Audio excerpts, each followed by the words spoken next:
look out. Here come former SportsCenter anchor Bob Stevens, esteemed basketball coach Rich Basirico, and Hall of Fame sports writer Curry Kirkpatrick. And someone's going under the bus. Oh, yeah. Somebody, a whole lot of buddies are probably going to go under the bus as we go on for the next 30 or so minutes. We're brought to you by Hudson's on the Docks on Hilton Head Island. Fabulous restaurant if you're ever down visiting Hilton Head. And this is a great time because it's fall. It's cooling off a little bit. Great time to come down and join the folks at Hudson's, hudsonsonthedocks.com. Along with Curry and Rich, I'm Bob. We got to start. Let me throw somebody under the bus right off the bat. The whole college football playoff system. All right. Is the idea of this system is to pick the number one, pick the best team in the country. Oregon is the best team in the country. Do we need to have a playoff? Done. Come on, Bob. If they finish the season and nobody beats them, done. There you go. They're picking the top 12, and this is the second week they've done this. It's still so early. This still is going to change so much in the next month, I think. But if we're throwing a couple teams under the bus this week are Georgia and Miami, because both really slipped in the ratings. And if we're picking them, just let me be quick because I want to let Rich have the floor because Rich is whipping boy all year. Carson Beck is a guy that's really gone under the bus for Georgia. And I'll hand it over to Rich because he kills this guy. He's been killing the guy all year. Well, that's because they said he was the could be the number one overall pick when the season started. That's what they talked about, him being the number. He shouldn't be playing at Georgia, never alone playing in the NFL. Come on. I mean, you guys watched him. Are you impressed with him? Are you impressed with any quarterback in college football today that could play? Yeah, I am. Yeah, Shedeur Sanders, I am. Shedeur Sanders, I am. I really am. The more I watch him. But getting back to Beck, he came back to school. He was going to be a really high draft choice last year, and he came back to school. He said, he wanted to win a SEC championship and win the Heisman Trophy. He came out and said that, and that was gone about 3 weeks ago. that's not going to happen. In SEC play, he has 10 touchdowns and 12 interceptions. Ooh. And, as you said, last week against Mississippi, he was a disaster, Rich. Very, very much so. You know what it is, guys? He's in love. I understand. That the NFL guys are looking. He's dating one of those Cavender twins, those basketball twins, the TikTok personalities. But he's also in love. He used his NIL money over the offseason to buy a Lamborghini. And he went on TikTok and all the social media, talking about and showing his Lamborghini. And then he's got the Cavender twin. And, I think he spent a lot of money on his tattoos too. Yeah. He's got, of course, didn't we all do that? I did that when I was in college. Didn't you guys do that? Come on. He lost Brock Bowers, the great tight end, to the NFL. He lost Ladd McConkey, and his lack of mobility has really been exposed this year. But with that also, he seems to have lost confidence. He has no poise when he's rushed. He has no poise. What really bothered me on the sideline? They showed him they're 2 touchdowns down. He's laughing and smiling on the sideline Saturday. What's that all about? I have no idea. Do they miss the playoffs right now? They're on the outside looking in. Do they beat Tennessee and get themselves back in business, or are they done? Well, if they lose to Tennessee, it's over for sure. Yeah, definitely. It's a home game. It's a home game. I like them to beat Tennessee, but Bob, as you said, the rankings. There's no way Georgia is not one of the 12 best teams, even with Beck playing like this. I mean, they're out of the, Yeah, but that doesn't mean they ought to, if they keep losing, they lose another one. Then they are out. But I mean, as it stands now, Indiana, let's get on Indiana. Indiana's number 4 or 5, and Indiana's ranked way ahead of Georgia. Are you kidding me? If Georgia and Indiana played on a neutral field, what would they have in Vegas? 7.5, 10? for Georgia? Come on. Probably closer to 10. Yeah. Yeah. I mean, but Indiana, the Fates, they're still undefeated. They won another one last week, barely beating Michigan. Indiana had 18. I hate statistics, but Indiana had 18 yards offense in the second half. I don't know if you saw this game, but I watched some of it. Yeah. Michigan's terrible. The Big Ten's a joke. The Big Ten has 4 of the top 7 teams in these playoffs now. 4 of the top, and Indiana and even Penn State. How is Penn State ranked so high? I mean, come on. Everybody plays dogs for non-conference, but Indiana went over the top this year. They played Charlotte. They played somebody called Western Illinois, and they played Florida Fighting International. Leathernecks. Come on now. They played Florida International. Come on. I mean, I don't know, but I think they're going to play Ohio State in 2 weeks. That's when you find out. That's when you find out. We'll find out. Yeah. I'll be stunned if they don't get crushed, but there's some kind of fate going here because, as I said, Indiana's 10-0, and Kurt Signetti, the coach. Here's what happened last week: his daughter got engaged on the big board. The fiance put on the big board. I think her name is Stephanie, Natalie. He said Natalie. He said, Natalie, every day with you is 10-0. Will you marry me? So she got engaged on the big board. I mean, there's something about fate here going on with Indiana. Well, how about Kirby Smart throw one of his players under the bus and call him an idiot? When the player danced, the player came down after the game and danced with some friends from Mississippi, right? Yeah, but he wasn't dancing with their fans per se. He was a kid that he knew from high school was wearing a Mississippi jersey, and he didn't even know he was going to be at the games. So when he saw him, he just started jumping up and down. And Kirby saw it, and then when some reporter asked him, he goes, "He's an idiot." He called him an idiot. I don't remember Kirby calling all those guys for Georgia that raced cars and got arrested. I don't remember him calling them idiots. That's right. So without even apologize to the kid, he came out and apologized and said he was sorry for saying that. Yeah, so Kirby might go under this week. Sure, he needs to go on. To get back to quarterbacks in Miami, Cam Ward, who's been one of the best quarterbacks all year. I don't like the way he plays so loose with the ball. He goes, he holds it so low, and it really got him last week against Georgia Tech when he coughed it up. He was going to go down the field and win the game, and he coughed it up on the fumble.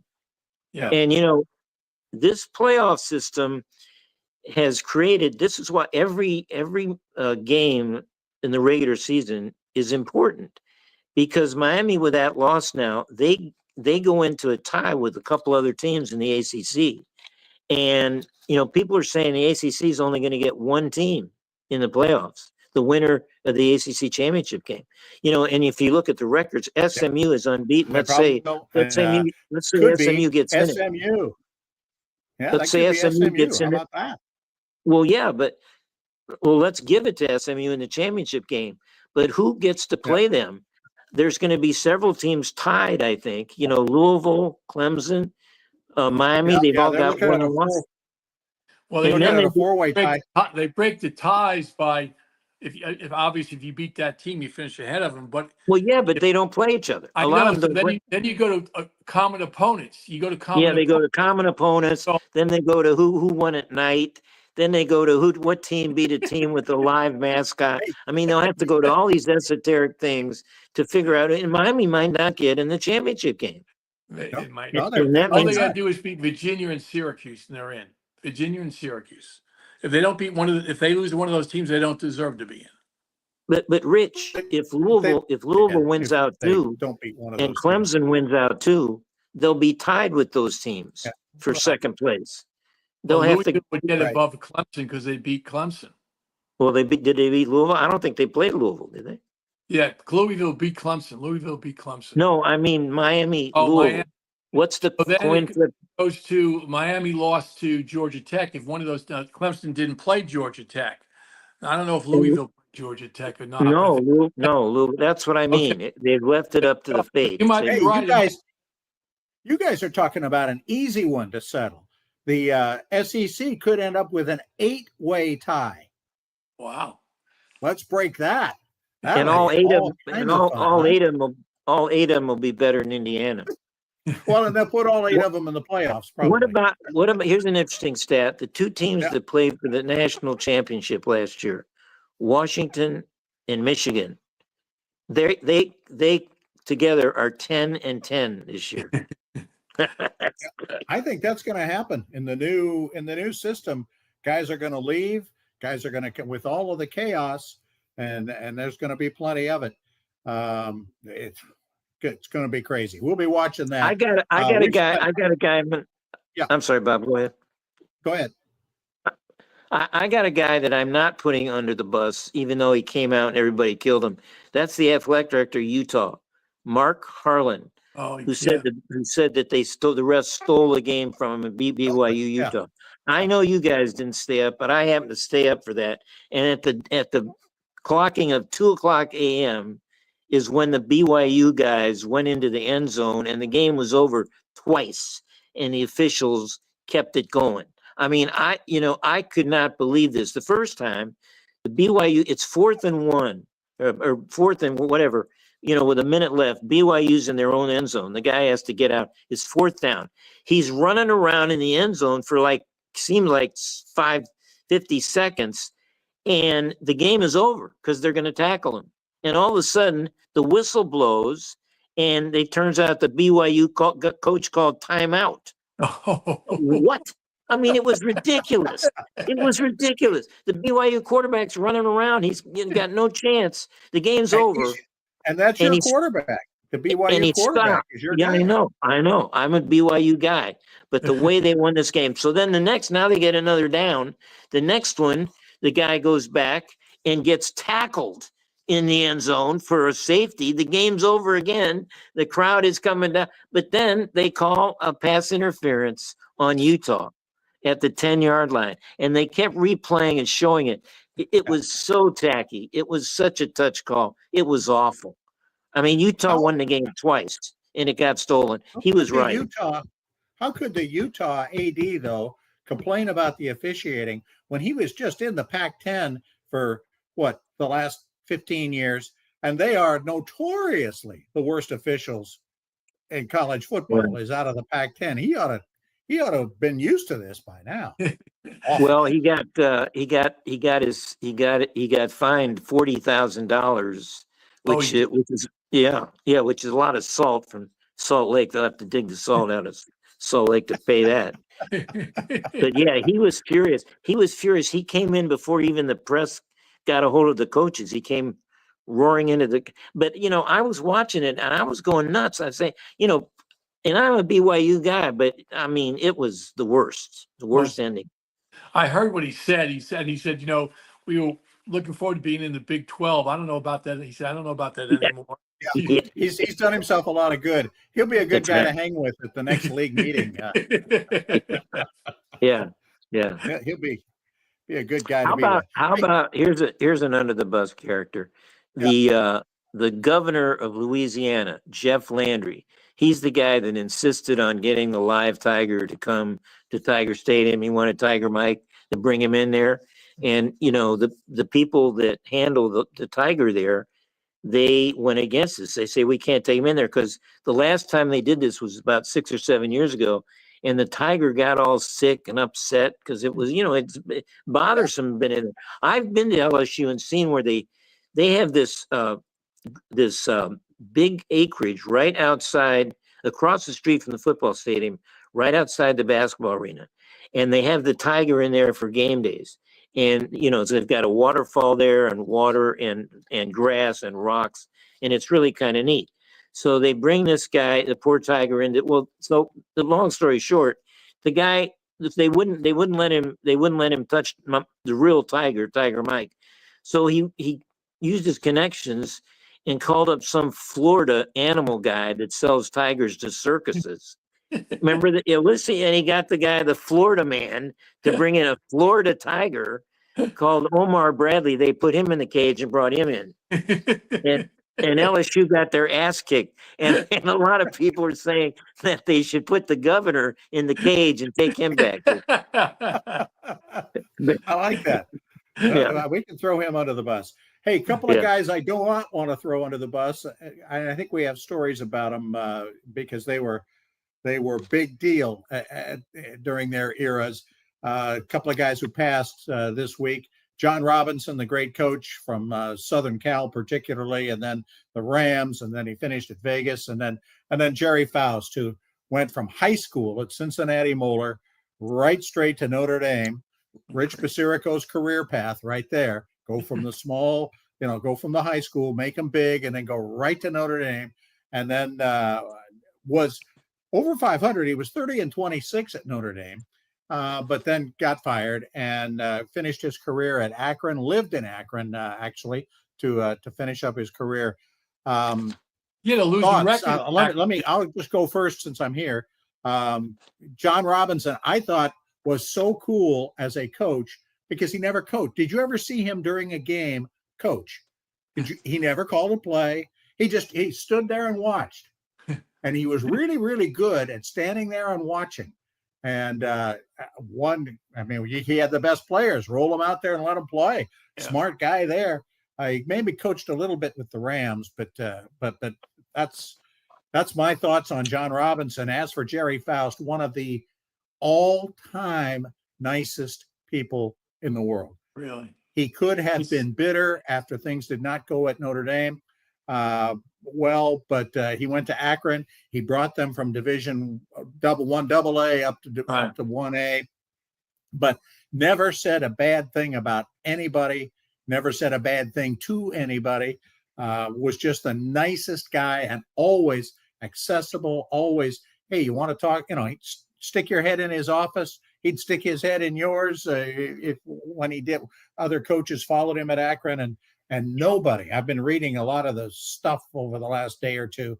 Nobody has a bad word to say about Gerry Faust. What a terrific guy. We would have all taken that Notre Dame job if it was offered. Of course. But that was amazing. To be honest with you, Bob, I mean, for a high school coach to go directly to probably the #1 football job at the time in the nation. But his record in high school was he had 9 undefeated seasons. 9. At Cincinnati Moeller, fabulous coach. Bob, didn't you interview him one time, or Gerry Faust? I interviewed him a couple of times when he was at Akron. And again, he was excited to be wherever it was he was. He was excited to be at Akron. No bitterness toward Notre Dame. He says, hey, I got a great group of kids here. We're trying to do something special. Nothing but positive stuff. Hey, one little Notre Dame nugget for you guys, though. Who's the last Notre Dame guy to win the Heisman Trophy? Tim Brown, 1987. Who recruited Tim Brown and got him to go to Notre Dame? Gerry Faust. Didn't get to coach him there, but he recruited him there. Wow. And Tim Brown was one of those who was effusive in his praise of Gerry Faust in his passing. So, anyway. And it's real irony. They both died at the age of 89, a couple days apart. And of course, they coached against each other in the Notre Dame USC rivalry. USC, sure. Faust and Robinson. Just to touch on John Robinson, he had such great stories and such great lines. I remember, I just read about him, but his best team was probably in the 85 Rams. And of course, they ended up playing the 85 Bears in the NFC Championship game. And that year, Robinson's, the Rams quarterback was a guy named Dieter Brook or some Dieter Brook. Dieter Brock, from Canada. Brock. Yeah. Dieter Brock. He came from the Canadian League. Yeah. And of course, the Rams got pounded in a freezing day in Soldier Field. And Robinson came out afterward. He says, look, Dieter had come from the Canadian League, so I thought he could handle this. He said, then I realized he played at Auburn. Come on, Gerry. Yeah. But here's Robinson's unforgettable line, being a media guy, being a print guy. He would, after the game, the media would come around and he'd go up to the TV guys, the TV reporters, and he'd say, "I'll take care of you guys in a minute. First, I'm going to go to the press." And so he only talked to the writers. The writers, he didn't consider TV reporters the press. So, this is great. This is great. Nice bit. All right. Yeah. That take care of college football. We ready to advance to college hoops, which is you guys' meat. Let's do that. Let's take a quick break then. We're going to throw some other people under the bus, I'm sure. College basketball doesn't really get interesting till after the first of the year, but it got interesting the last couple of days. Curry and Rich got a lot to say about all of that when we come back and throw some more folks under the bus, brought to you by Hudson's on the Docks.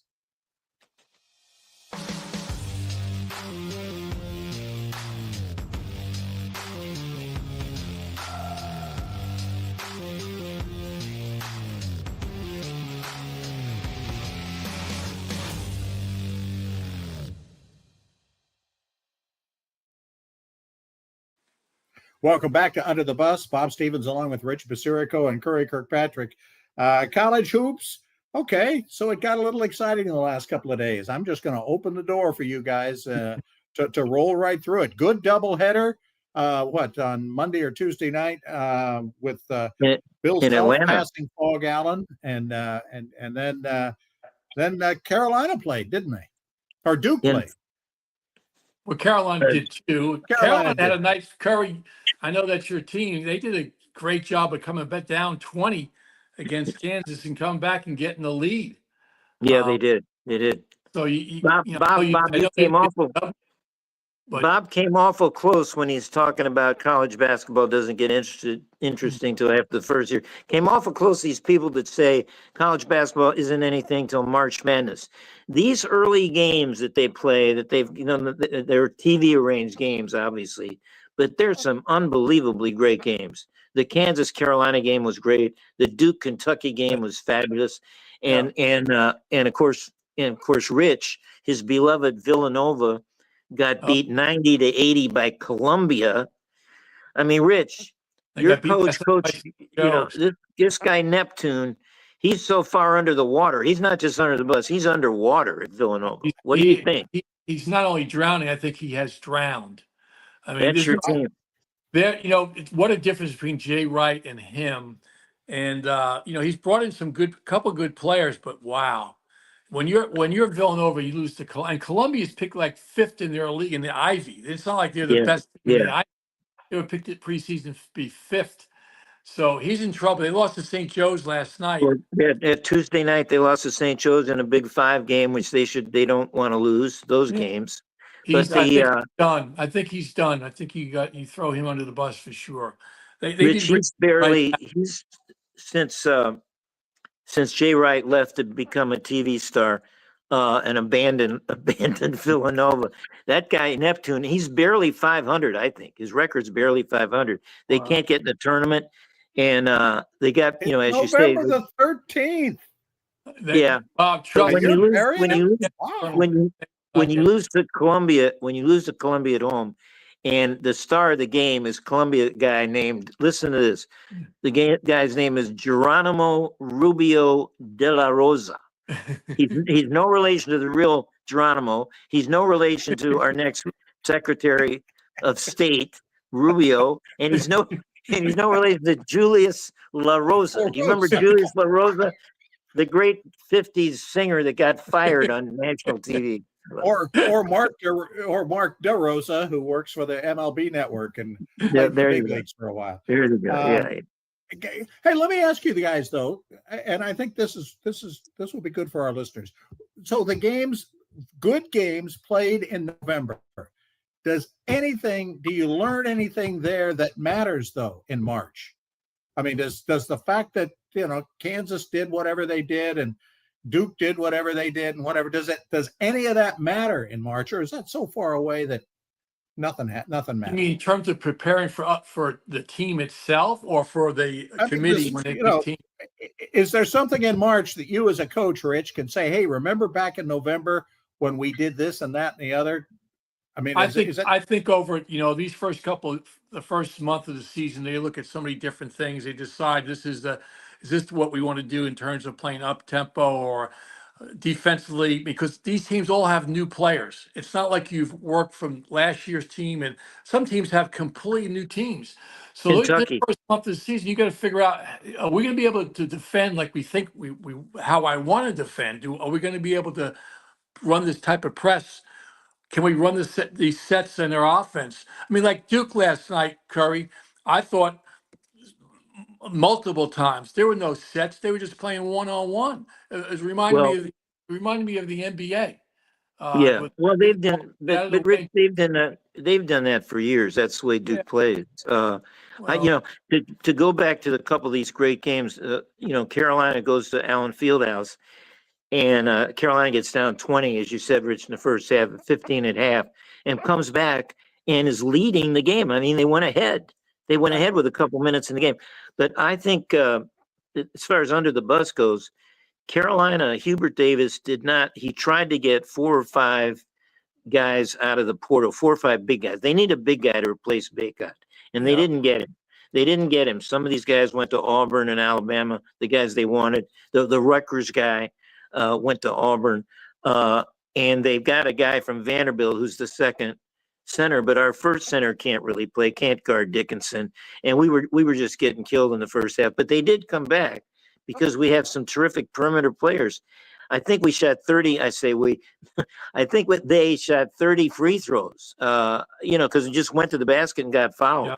Yeah. Yeah. But you know, Bob's got a good point. The team is not going to look the same in March as it does No. now. No. Duke last night, for all the talk of Cooper Flagg, this great, quote, generational player, and he is terrific. I'll give him that. I don't think the word generational is thrown around too loosely. I tell you, a Duke player a few years ago that was generational to me was Zion Williamson. And he's just been hurt his whole career because he didn't keep in shape and all that. I mean, he could jump out of the gym. He does stuff that you couldn't even imagine. Cooper Flagg is a terrific fundamental player. I mean, as you saw him, Rich, last Yes. night against Kentucky. Yeah. I mean, I- he's really terrific. But at the end, Shire just gave him the ball and said, "You go win the game." And he made 3 turnovers in the last couple minutes and cost him the game because he was trying to do too much, I think. Oh, for sure. Yeah. You Yeah. can't, guys. You have to remember this. Cooper should be a senior in high school this year.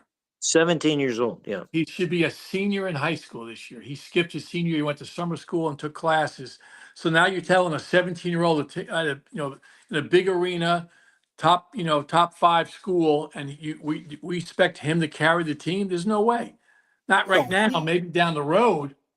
Yeah, But I was going to say, so he's a guy, you could at least point to a guy who can take this experience in November and correct. turn it into something in March. Absolutely. Yeah. Without a doubt. You want to play Right. these close games like that because you can set it up in practice and put time on the clock to score and all those things. It's not the same. So like Right. North Carolina coming back, being down 20, 15 and a half and doing what they did will pay dividends down the road. Duke's game Yeah. last night paid dividends down the road. Michigan State lost to Kansas last night. You know what they shot? Well, they lost by about 6, I think. They were 2 for 23 from the 3-point line. From 3. Yeah. They were awful. That game Oh, was my Lord. terrible. As a matter of fact, if Kansas played like that against us, we'd have beaten them by 15. I mean, Kansas Correct. played terrible also. Right. Yeah. So But- it's such a, there's so many teams that talk about, look at Houston. Houston loses to Auburn the other day at Houston. And everybody Can't was raving shoot. about how good Houston was. It's so wide open. I mean, I know it's so early. It's only November. Houston still can't shoot, just like last year. They have no shooting. That's Yeah. true. I mean, I tell there's you what, 10 we cannot throw Bruce Pearl under the bus, though, for the Auburn coach. He did what I bet you wanted to do, Rich. I bet you've wanted to do this before.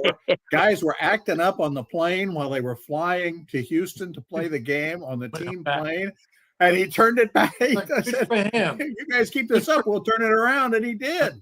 Right. And he did. Did you ever do that? Well, I was never on a plane with. No, I should Well, no, say on the we were, bus. we were on the planes for our teams. Believe it or not, we went Yeah. to different places. You ever turn the bus around? You ever turn Yeah, the you ever bus turn the around or bus stop around? the bus? You told me you stopped the bus a couple times. Didn't Oh you? yeah, we've done that. Yeah, and we've left people. We've left people. You know, we're leaving. My my assistant coach said to me once, my wife was going to ride with us and it was time to leave. And I said, let's go. And Scotty Mallon, my assistant, said, your wife's not here. I said, that's too bad. We'll leave at this time. We're going to leave. We're leaving at this time. Boom. If you're You not, left your wife? sorry. Did you leave your Curry, wife?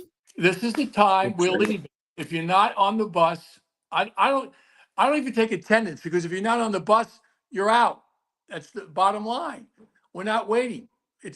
You teach self-discipline that way, don't you? And so that night you slept on a couch, right? Yeah. No. She drove up, and when we stopped at the stoplight, she was there on the side of the road. So we did pull the bus over to let her on, because I didn't want to sleep on the couch. So we parked the car in the parking lot and got in. Because again, I didn't want to. I needed a hall pass. I didn't want to sleep on the couch. Well, speaking of coaches that had to sleep on the couch, how about going back to college football? How about the Syracuse coach after the game the other night? And he talks about how he after losses, he doesn't take a shower. He said he doesn't deserve soap. He doesn't deserve soap. He doesn't take a shower. And so his wife won't sleep with him in the bed. So he's on the couch. What in that? I mean, this is too much information, man. This is too much information. But that's The guy doesn't shower after defeat. When he doesn't use soap, they're going to get better as a team, I guess. He's going to be a better coach. You know, we got to coach him better. Remember, that's the standard coaching line. We didn't coach well enough, and yet they cashed the check anyway. All right, we got NFL to talk about. I got to throw an NBA team under the bus and an NHL team under the bus. We're going to do that when we come back. Bob, Rich, Curry, Under the Bus, brought to you by Hudson's on the Docks.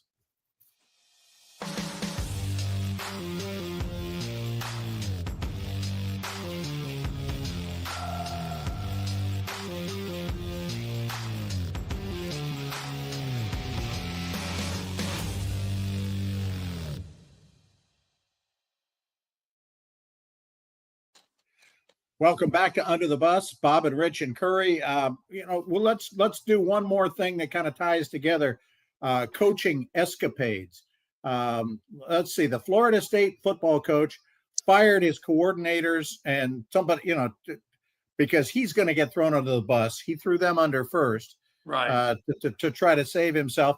And the Chicago Bears head coach, Eberflus, fired the offensive coordinator because he can't make Caleb Williams any better than he is, and I still think he's a heck of a talent. In the right situation, maybe a little better offensive line would help, and of course they drafted wide receivers instead. There you go. Yeah, there you go. Anyway, you have offensive linemen to win in this league. You have to have in the NFL. You have to, and college level too. You got to have offensive linemen, and they haven't figured that out yet. The Giants still haven't figured that out yet. When are they going to figure that out? I have no idea. But they'll go draft another quarterback number one next year. Please, no. No quarterback in this draft deserves to be number one pick overall. There's not a quarterback in the college ranks for this coming year should be the number one pick. You know what they should do? They should trade their pick and pick multiple picks up because they need more than a quarterback. Our field goal block. Shedeur Sanders. Here's the deal: the Dallas Cowboys are going to tank the season. Going to draft Shedeur Sanders number one, hire Dion as a coach, and go on from there. How about that? That'll be a good one. Hey, speaking of coaches' escapades, we can't forget Miami Spoelstra at the end of the game the other night. Did you see this, Rich? I didn't see that. What happened? Oh my God! Well, they're playing Detroit in this stupid mid-season tournament they have at Detroit. Was it at Detroit, Bob? Yeah, I was in Detroit. And they're up a basket, and Detroit's got 1 second, and they throw the ball in bounds, and nobody guards a Detroit Piston. He dunks the ball to tie the game. Spoelstra is so pissed, he comes roaring off the bench, and he calls timeout. But guess what? He didn't have a timeout. Technical foul. Detroit shoots the technical. Miami loses. Wow. And this is one of the best coaches in the NBA. That's true. Right? He is one of the best coaches in the NBA. I was going to ask you. You could see in the replay, and he said afterward, I was so upset that I just lost it. I lost my because he said even in the huddle before he said You have no he said time. we don't have any timeouts. You guys remember we don't have time. So then the guy dunks it. He is so angry. You can see his flames are coming out of his head, and he comes up and he calls timeout. It's great. It costs him the game. Guy shoots. I didn't realize it's a technical foul, and the game's over. Yeah. How about Chris Webber? Think about Chris Well, Webber. yeah. Well, Rich, the thing is when they replayed it on SportsCenter the other night, because Jalen Rose was at the game in Detroit. Okay. The Fab Five guy that played with Chris Webber, and they showed him. It showed his face, and his face was just going. Oh, and they said, and then of course they replayed the play in '93 where Webber called timeout and Carolina won the championship. And of course Jalen Rose played on that in that game on that team, and he's there last night when Spoelstra called timeout. Well, you know, John Thompson said to his players in the timeout, "We have no timeouts left." I mean, you say it over and over and over again, and it goes in one ear and out the other, basically. You know, I talked to our boy. It's funny we bring this up. I talked to our boy today, Rich Gerry Faulkner, cool. and he was going on and on about Spoelstra the timeout to cost him the game. And he said he used to, like you, he said he used to line up his kids if he didn't have any timeouts left. He would tell them, "We have no timeouts," and he'd insist on them repeating it back to him. "We have no timeouts." He made them say it. Yeah. That's great. Once they get on the court, their mind goes in a different direction. It really does. I wondered, have you ever lost it like that, where you did something totally outrageous that you didn't know you did, or something because you were so upset about something? I'm sure I did. I don't recall what it was. I'm sure I know one time we had we were playing Pinewood Prep, who has very, very good team. They've had, they have a couple of kids who are playing in the NBA right now. And we had a foul to give. We have a foul to give. We were up by 1, 15 seconds ago. And I told the kids, we have a foul. We're going to foul. We gave them the timeout. When we're going to foul, we have a foul to give. Said it several times. And then Billy Lehman, my assistant, stepped in and said, "Guys, did you hear what Coach said? We have a foul to give. We have a foul to give." His son was on the team. "We have a foul to give." Do you think we fouled? Nope. And the guy hit the 3-point shot to beat us at the buzzer. Oh, no. And Billy was so upset that he ripped his shirt and his sleeve came off. I mean, and his whole sleeve came off. I've never seen anything happen like that. It was, and even the opposing coach said to me, "How come you didn't foul us?" I go, "Coach." How good is that? Yeah, that's great. Can we play the Super Bowl right now? Chiefs, Lions. I mean, is there anybody? As the Ravens, I think the Ravens have a shot. I do. I think the Ravens have a shot. They lost to the Browns. That's all right. They should be disqualified from the I think the 49ers with McCaffrey coming back have a shot. The long shot. Right. But I just bring up the 49ers because I want to dispense with our wonderful sports heroes in politics. Let's clean up the election riffraff and notify our listeners that Nick Bosa did get fined for wearing the MAGA cap. He got fined $11,000 for wearing that MAGA cap 2 weeks ago. And of course, they asked him about it last week. He says it was worth it. He said the nation spoke. We got what we got. Well, that's not exactly a ringing endorsement, Nick. We got what we got. I mean, I don't think he's going to be in the cabinet. I don't think Bosa's going to be in Trump's cabinet for that. Why not? Wait a minute. Look at who he picked today. Well, let's not get into that. All right.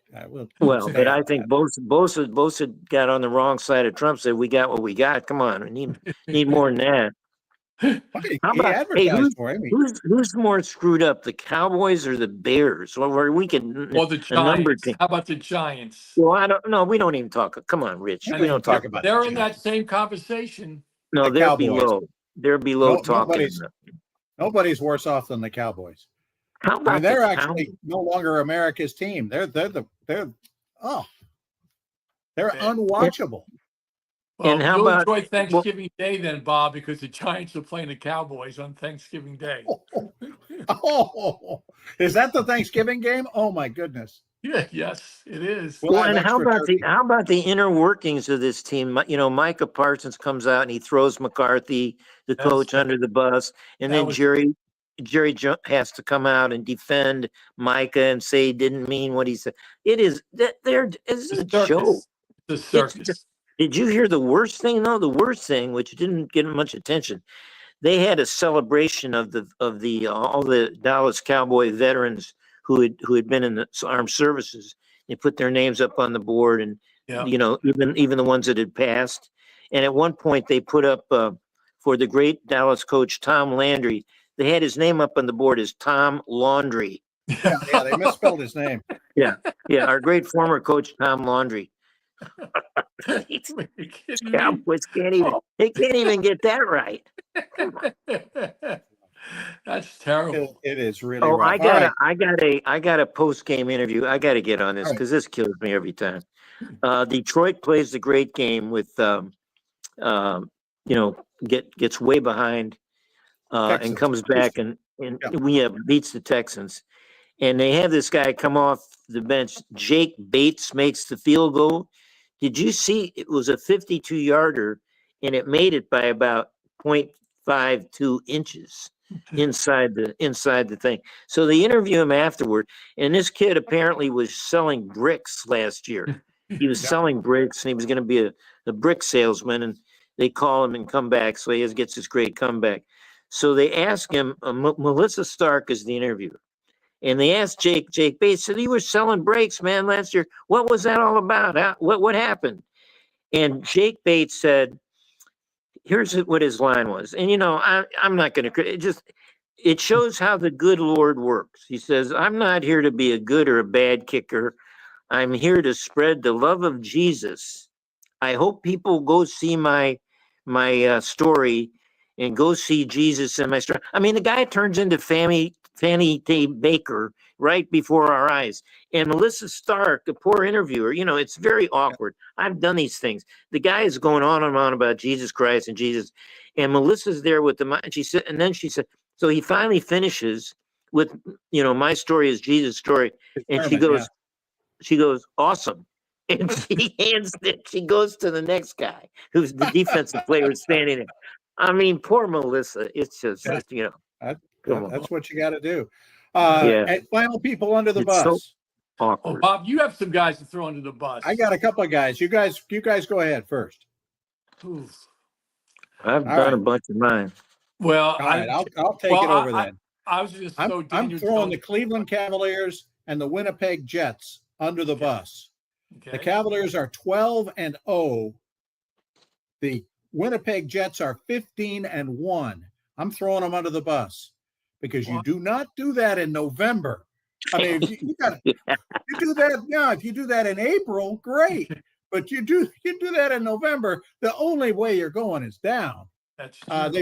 The graphic with the Cavs.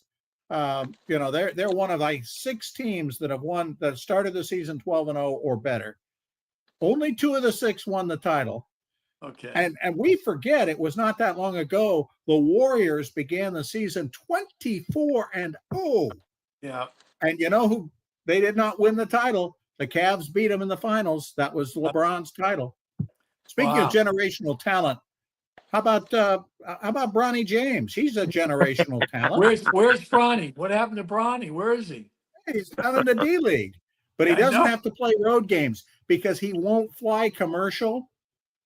He's used to flying in the private jet, so he's not. They're not going to make him play the road games in the D League. Oh, you got to be kidding me!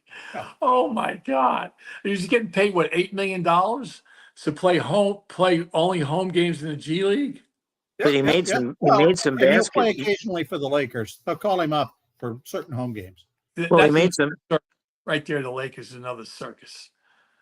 How is he doing in the G League, Curry? How's he doing? Do you know? He's making some baskets. Wow. What, on the sideline, the sweetgrass baskets, Poor Bronny. These guys kill him every week. I got a final guy. I forgot this guy. The Florida athletic director, this guy named Scott Strickland. After Florida, competed well against Georgia, he came out and he gave Billy Napier Yeah. a stamp of approval, said he's coming back next year. And he's returning. He said he's returning next year. And then, of course, they get their asses totally handed to him by Texas. And I was thinking Napier, Napier will be, he should have said Napier will be returning. He should have amended his support. Napier will be returning his office keys, his company car, and every Gatorhead he has in his house. And that's what he should be returning. He's still my. Wow. I thought it was good that somebody finally decided to keep a coach, although they would have to pay him $24 million to go away. That's what happens. Yeah, Wow. don't bet he comes back next year. Don't bet on that. That's the one. No. You're questioning the veracity, the truthfulness of an athletic director? Come on. Your silence speaks volumes, we can't finish without mentioning, as we do every week, the Colorado Buffaloes. I love what they did last year. They played at Texas Tech and they won the game. So their fate is in their own hands. They can go, win out and play in the Big 12 championship game against Brigham Young, by the way. It's going to be Brigham Young against Colorado. So I don't know who to root for now. But anyway, they play at Texas Tech, and I didn't know this, but there's a big tradition. They throw tacos on the field at Texas Tech. Did you know this? No. The fans throw tacos on the field During the game? Yeah, well, right before the game, I guess, as a celebration or something. I don't know. In fact, Deion Sanders said before the game, "Is that legal?" Did they let him throw tacos? He's looking for an advantage. Well, what's his name? The Hunter, Travis Hunter, took one of the tacos and he put it in his pants. He put it in his football pants and played a couple of downs with the taco in his pants. And then after the game, Shedeur Sanders signed a couple tacos to the fans. So they made a total joke out of it, which I love that. Well, as long as you didn't eat the tacos, you have to put it in his pants, all right? Please don't. I don't think so. Yeah. All right. Hey, that's enough of this good stuff. We want to thank, again, the folks at Hudson's on the Docks for sponsoring us. Great thanks to Justin for putting up with us for the last 45 minutes. And for all of you who listen, thanks for putting up with us for the last 45 minutes. We'll be back next week. A whole new cast of characters to throw under the bus. Thank you. Under the Bus is a production of the Lowco Media Network and is filmed on the Hilton Head Island campus of the University of South Carolina, Beaufort. The executive producer is Justin Jarrett, with assistance from Trey Ramsey, Mahogany Hickman, and Adam Carroll.